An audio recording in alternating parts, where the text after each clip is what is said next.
a deliberate, cinematic fable about power and restraint when modest-minded CEO Maya Raman, who lives simply by choice, boards a transatlantic flight and is brusquely denied the first-class seat she legitimately purchased. The plane becomes a claustrophobic stage for dignity, bias, and the sudden collision of two worlds. 30 minutes later, having closed a high-stakes acquisition midair, Maya uses the new authority at her fingertips to dismantle the flight's management in an act that shocks passengers and exposes underlying rot. The story traces the emotional fallout between Maya and the flight's lead attendant, Claire Morales, and the captain, James Ortega, exploring themes of ambition turned humane, the intoxicating speed of corporate power, the human cost of public humiliation, and the surprising path from punishment to redemption. The cabin lights hummed like a distant city as Flight 479 taxied toward runway 7. A wintry dusk had settled over the tarmac, the kind of twilight that made the airplane windows look like black ovals draped in velvet. Maya Raman watched the reflection of her hands on the glass, slender, ink-stained, patient hands, and thought of the list of signatures waiting back in her briefcase. She had carried that briefcase through half the world and in the last 3 months had slept less than a careful accountant, lived on bad coffee and better purpose. She had closed deals without malice, moved through shareholder rooms and courtroom corridors as if she were walking through a rainstorm with the umbrella of certainty in her grip. Her seat was 2A. She had paid for it. Not just paid, she had allocated, justified, and logged every cent against the company ledger because the next 24 hours required that she be, reliably, somewhere between awake and ferocious. Still, the woman who slid into 2C and adjusted her scarf in an effortless, practiced manner across from Maya seemed to wear the world a little differently. Maya's clothing was modest, a simple camel coat, a quiet silver chain, a leather wallet that bore a small company emblem. She kept the part of herself that the world labeled success, compact and private. Companies, she had learned, could be like mirrors, showing you only the angle you preferred. The flight attendant at the head of the cabin was introduced over the PA as Claire Morales, a name announced with crisp confidence, as if every syllable had been practiced in front of a mirror before the shift. Claire moved through first class like a conductor greeting an orchestra. She had the polished smile that lives in movies, but in real life required coffee and long shifts and the negotiation of impossible demands. Claire approached Maya with a practiced tilt of the head. "Welcome aboard, ma'am," she said, and Maya nodded. "Do you need anything before we take off?" "Only the sky," Maya said, and the response drew a private, amused look from a man in 2D, Victor Hale, a private investor who had accompanied her to the ceremony at the minority partners table that morning. He raised his glass slightly, a small salute only they shared.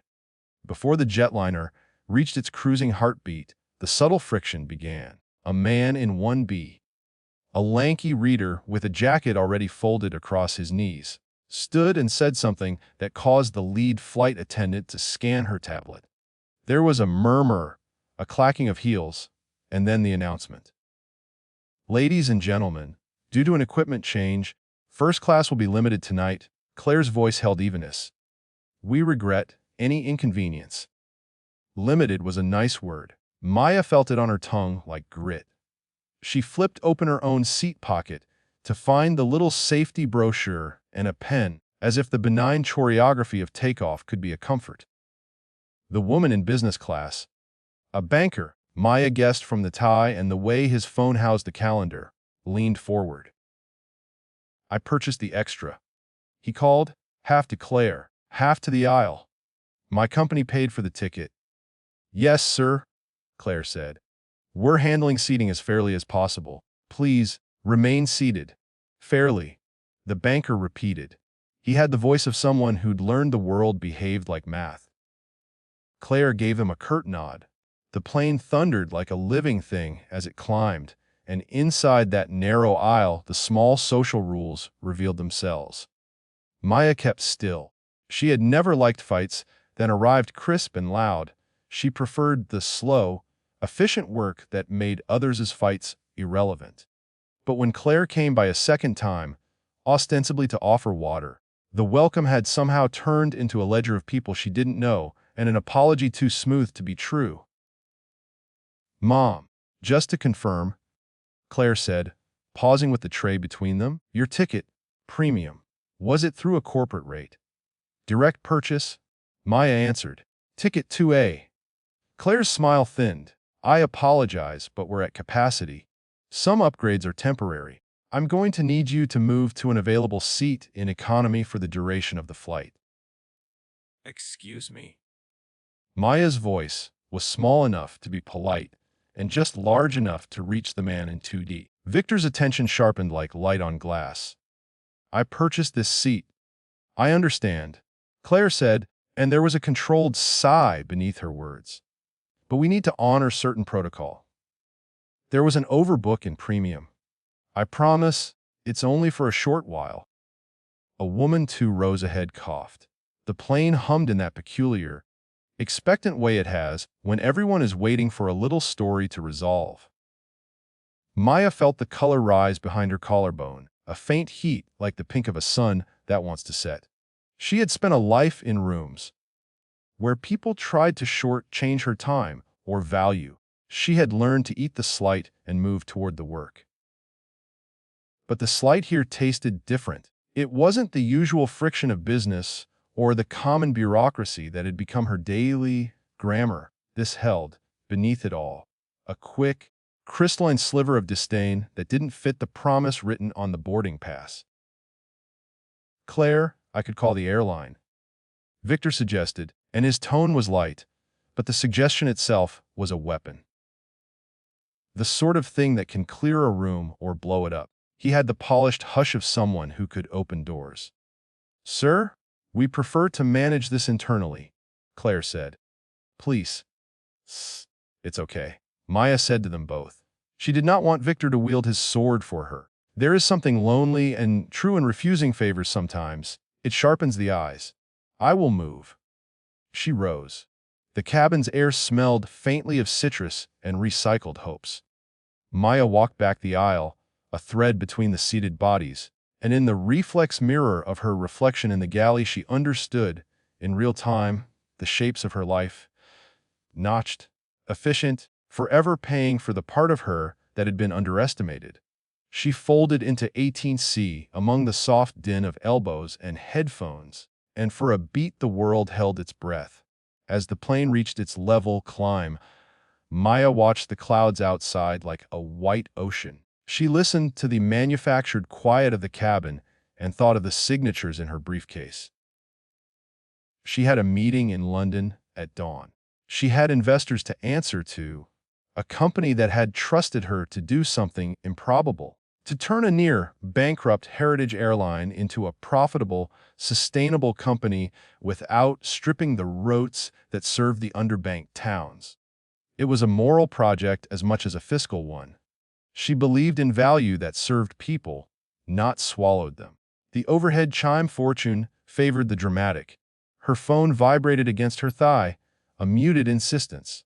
She pulled it out and saw an unread email flag URGNers car IOM AGM and TIF. Execuio Canify RMD. Below that, the terse note from the legal counsel.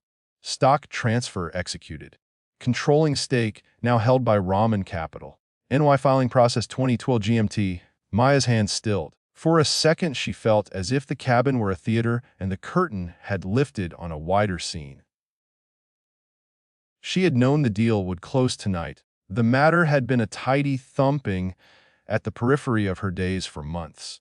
But the timing, like the slamming of a theater door, felt like fate aligning itself with indignity. She breathed, tasting metal and citrus, and her mind roved briefly across the legal language. Controlling stake, immediate authority, board restructuring, emergency powers to replace management. The words weren't theory now. They were a set of keys in her palm. Her instinct was not to brandish them, Maya had built her life on quiet maneuvering, not displays. But the plane had its own moral geography. On one side, the trimmed cloth of first class, where the staff slid like practice courtiers. On the other, the long rows where people, like her, sometimes sat, where their commands were diluted into "Mom" and "Sir." Between them, Claire's clipped voice had introduced a grade of judgment that tasted of something older and meaner. Maya folded the phone and closed her eyes. The image of her reflection in the galley, the polite dismissal, the public shrinking. These fused into a single point of hot calm. There are moments when power arrives and asks to be tempered, and there are moments when it arrives and asks to be used. She had to decide which kind of leader she would be. She rose again. Not dramatically. No one in the aisle noticed except the man in the seat beside her, who gave a polite, puzzled look. Maya moved with a decided economy and paused at the front, where Claire's hands were clasped around a tablet. The tablet screen showed an inventory of seats, names, and icons. "Ma'am," Claire said. There was caution in it now, a surveillance bred by protocol. "I'm Maya Raman," she said. "I think you already know me." Claire's mouth curled in polite confusion. "I know of you," she said. "You lead Raman Capital. Congratulations on the consortium." "Thank you," Maya said. "But it's not a congratulations I want to talk about right now." There was an odd silence, as if the airplane itself recognized a small shift in geometry. Claire's smile tightened around the edges. "Are you contesting our seating, as I explained?" "I'm not contesting," Maya said. "I want you to know that my firm now holds the controlling interest in this airline." The tablet was heavy in Claire's hand, like a charged piece of glass. For a moment she registered Maya the way one registers a name on the edge of the world, plausible, then suddenly very real. "That can't," Claire began. Her voice had the small tremor of someone whose training had never prepared her for being publicly displaced. "It can," Maya said. "I have to operate with responsibility. I will be exercising certain emergency powers." Claire's face went white. Around them, the hum of engines became an undulating drum. A few heads turned. Victor leaned forward, a smile in suspension, like someone about to drop a gem into a fountain to watch the ripples. "Excuse me." Captain Ortega's voice came over the speaker. He was a broad man with eyes that scanned maps like lovers scan poems, a voice that carried authority without sharpness. "Is there a problem in first class?" Maya straightened. "Captain," she said, "I'm Ramon Capital. The consortium closed about an hour ago. I've been notified. I'm here to speak with the crew about a serious complaint." Claire's hand tightened on the tablet. "We have procedures," she said finally. "If there's a complaint, we file it. Security." "You are in charge of your cabin," Maya said. "If a member of your crew engaged in discriminatory conduct or publicly humiliated a passenger when the passenger had a right to that seat, that's a direct violation of policy and the ethics I'll be enforcing." There was a sound like someone drawing a curtain. The cabin moved from casual to invested. The crew, two young attendants, a silver-haired attendant, had been within earshot. The younger ones exchanged glances like teenagers overhearing a parent argue. Claire squared her shoulders, and for the first time an old, raw wound showed on her face, the fatigue of a life that required constant performance. "Ma'am," she said, "we made a judgment call. We had to maintain balance. The plane was—" "You made the wrong call," Maya said. "We're grounding the crew, pending a full review." Grounding the crew was a bureaucratic phrase that unspooled into actual lives. Claire's mouth opened and closed. "You can't."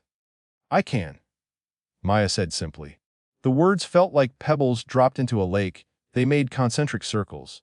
"I'm instituting an immediate temporary suspension of the cabin management team and will be appointing an interim staff of Raman Capital auditors to oversee compliance and passenger care for the rest of the flight." The phrase, "firing the entire flight," crew, would have looked more cinematic. But Maya's legal counsel had taught her to say, suspension pending investigation, when she wanted to be both decisive and defensible. Still, as the cabin filed through the small shock of it, the crew were ushered gently forward by a steward who looked as if he'd rather be somewhere else. Outside, the world moved on. In seats, people reached for phones and read the small news alert that blinked across the screens. Rah man kapaitakes kantirao rl ang stantiro car. The headline had an odd echo, a stock chart, a terse statement, and below it a photograph of Maya in a familiar suit. Her features turned to solidarity, not spectacle. Claire's breath trembled. "You can't do this to us," she said to Maya, but it was a plea more than a declaration. "You can't do this to our lives. You can't interrupt what we learned to survive on." Maya watched her. She had seen the faces of people who had been dismissed before. Employees in factories, salespeople told they were surplus.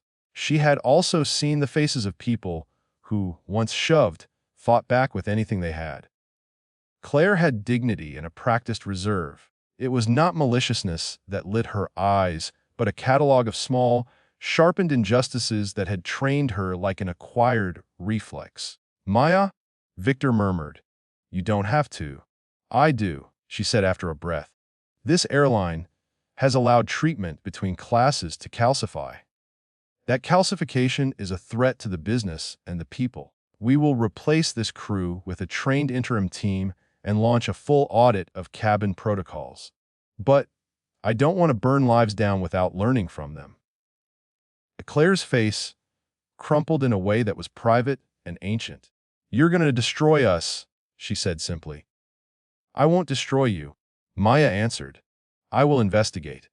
If the fault lies with individuals, we will pursue retraining, reassignment, or termination according to findings. If it lies with systemic policy or ambiguous training, we will change it." The cabin had the thick hush of something irreversible anonymous on the air. The airline's interim staff arrived in blue vests with the corporate emblem of Ramen Capital printed in small type. They were lean, quiet, and efficient, and their presence made the act feel like a carefully conducted surgery rather than a public spectacle. The young attendants were gentle as they were relieved, leaving their lanyards in the hands of the new staff. Claire, older and deeply invested, stood by the doorway as Captain Ortega spoke with Maya in a low corridor near the cockpit. The captain's face was sympathetic, his hands spread like someone trying to make peace between a wild animal and a frightened child. "Mem's ramen," Ortega said, "but understand your position. But I also fly with these people. They have years of service. They know our protocols. A hasty dissolution like this, Captain," Maya said, and her voice was a softer instrument now, informed by hours of counsel and the very real human consequences. "We will not be hasty in the investigation, but the public humiliation of a passenger, particularly when it reflects a pattern of allowance, is a material breach of the company's new ethical standards. We will find out if this was an individual bad decision or something the company cultivated."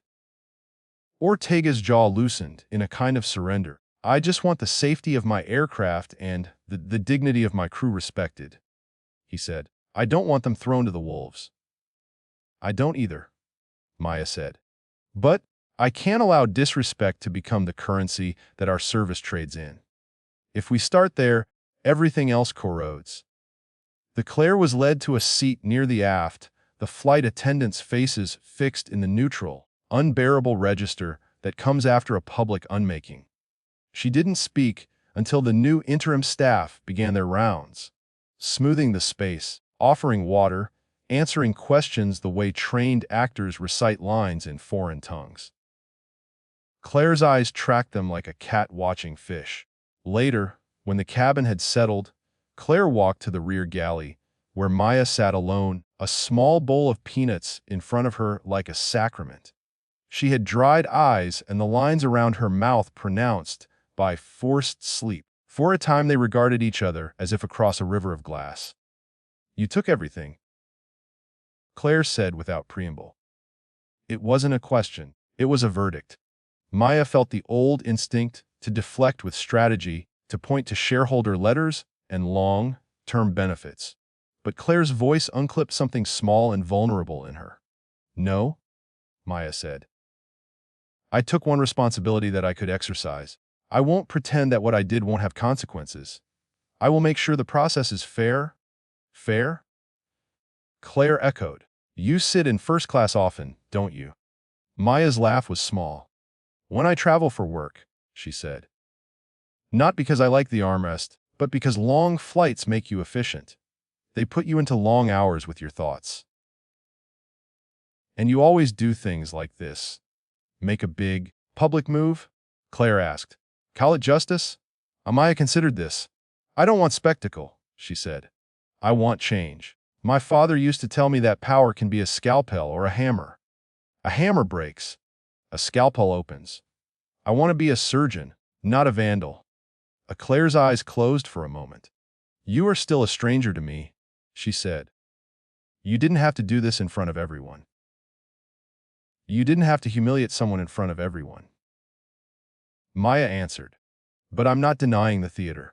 You're right, this is public. That's why I have to be careful. People will say I've overreached. Maybe I have, but I've also had enough of small cruelties migrating into policy. Claire's head tilted. So you'll fix it. But not fix us. I will fix both, Maya said. We'll begin with a full inquiry, retraining, and a public statement from the company about new anti-discrimination training. If individuals are found culpable beyond repair, we will follow the rules. If systemic problems exist, we will change policy. Claire looked at her as if trying to read two different women in the same face, the anonymous CEO of headlines and the woman who had folded into economy seats by her own choice. Do you have children? Claire asked suddenly. Maya blinked. The question seemed to come out of nowhere, but Claire's face unspooled like an old photograph. No, Maya said. Why do you ask? Because you look like someone who would be fierce for them, Claire said. I have a son. He thinks I'm a superhero when I come home. He doesn't know the way people sometimes look at me on a bad day. Maya's chest tightened. She thought of the investors waiting for efficiency, of communities whose rotes had been cut in the name of profit, of the mothers in small towns whose cardboard, straight faces had thanked her for keeping flights affordable. Then I suppose we both know what we're trying to protect, she said. They fell into an uneasy silence, the kind that sits like a second skin after an argument. Overhead, the plane sliced through clear night. A few passengers slept. A toddler somewhere toward the back uttered a dream syllable and then settled.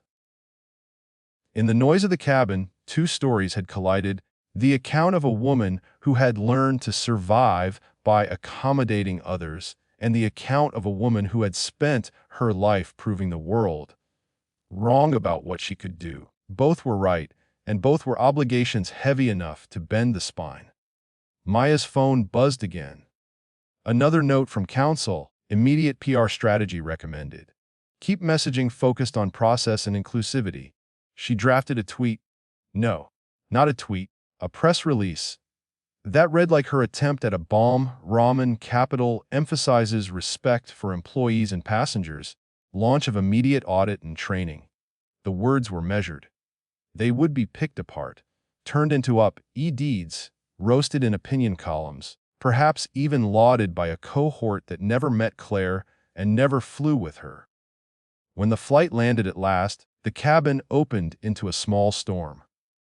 Cameras flashed from passengers who'd been feeding live streams, and the new interim staff shepherded the plane like ushers. Claire remained quiet, her uniform lost somewhere between the past and the present. A security officer met the stairway and led a quiet, composed crew into the night. No handcuffs, no scandal, only the echo of an institutional rearrangement. Outside, the ground smelled of jet fuel and cold concrete. Cameras were waiting.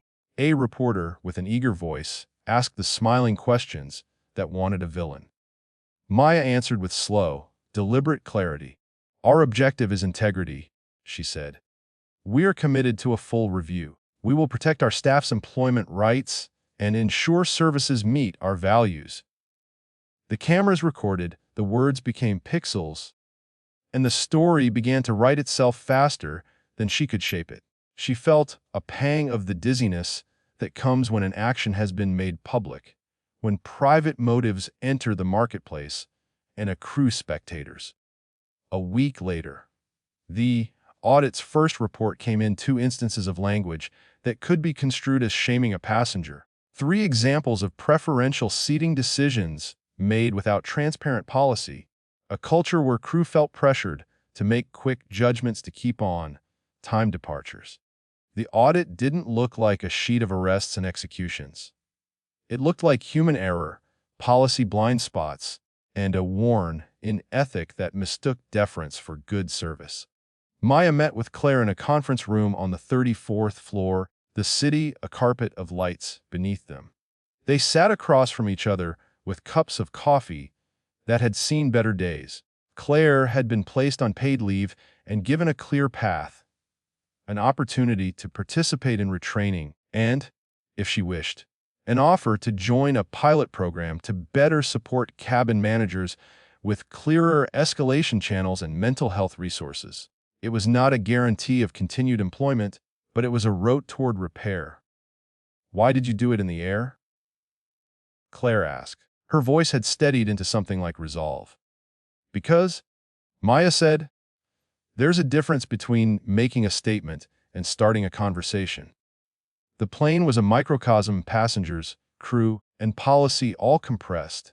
I wanted to interrupt the pattern before it calcified further." Claire listened. "And now? Now we rebuild," Maya said. "We make training that respects dignity and teaches staff how to manage overbooking without humiliation. We create an anonymous reporting system for passengers and crew. We restructure incentives so on time departures are balanced with humane passenger treatment." "Will you apologize?"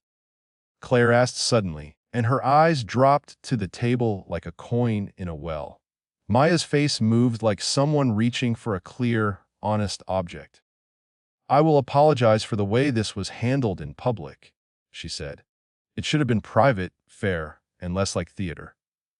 I wanted change, and I used the means I had. That was blunt. For the humiliation you and the crew felt, I am sorry." Claire's jaw unclenched minutely. "Apologies don't always fix the night," she said. "But maybe they can start a morning." As the months unfolded, Raman Capital's intervention became a case study taught in business schools and labor seminars. The airline instituted new policies, clearer upgrade protocols, randomized seating policies when equipment changes occurred, an escalation line that allowed for real-time arbitration, and a restorative justice program that paired crew members with passenger advocates to rebuild trust. Claire returned to work after retraining and eventually chose to join the company's new staff support program where she mentored newly hired attendants. She found, slowly, that a public reversal could become a pivot. Maya learned something, too. Power was not only an instrument for righting wrongs, it was an accelerant. She paid more attention to how she used it. Not to avoid difficult acts, but to make them less theatrical and more restorative. She added to the company's charter a clause that no immediate public action would be taken without an accessible internal review, precisely to reduce the risk of theatricality. Standing on a small balcony in the headquarters one rainy evening, Maya watched the city smear into a watercolor of headlights. She thought about the plane, about the heavy, quiet moment when she first read the email that told her control had shifted. She thought about Claire and the way human pride and survival shaped people. She thought about the toddler who had slept on the flight, oblivious to adult maneuvers, and wondered which lessons the world would hand down to him. Power, she decided, is a strange inheritance. It can be a scalpel that reveals a tumor, or it can be a hammer that bruises the living tissue. The better tool was often the one you had to choose over and over again. In the end, the story they told in the newspapers was shorter than reality. Headlines loved simplicity. Simple CEO denied first class seat 30 minutes later. She fires the entire flight crew. But in the months of quiet audit meetings and policy rewrites that followed, the city learned something more complicated, that justice shaped in public will always come with a cost, and repentance that seeks to rebuild must not be too proud to look smaller at first. Maya's hands returned to the briefcase at the close of each day. She kept her life deliberately simple because simplicity forced her decisions to be less cluttered by self-importance. But simplicity could also be a kind of courage. To choose restraint where spectacle would pay dividends. To choose mercy where fire would thrill. Claire, months into her new role in staff support, once told a group of new attendants a story. She told them about the night she had asked a woman to move, about the strange, electric moment when a stranger said she would change the company's rules. She told them that at first she had wanted to scream. Then she had wanted to fight back. Finally, she had wanted to understand. If you work in this job, Claire said, remember this, people carry entire cities inside their pockets when they travel. You don't know who you are holding with a single sentence. The attendants listened. They wore uniforms that were crisp and new, but their eyes were shaded with the knowledge of nights and thousands of small apologies. Maya read Claire's memo on the company's intranet some weeks later and paused. The memo was an unadorned thing: mistakes acknowledged, offers made, empathy asked. Maya smiled then, a small, genuine thing. She had set loose a force and tried to shape its shape, and it had become not only her story, but theirs. She had fired a crew. Some phrasing wanted it that way.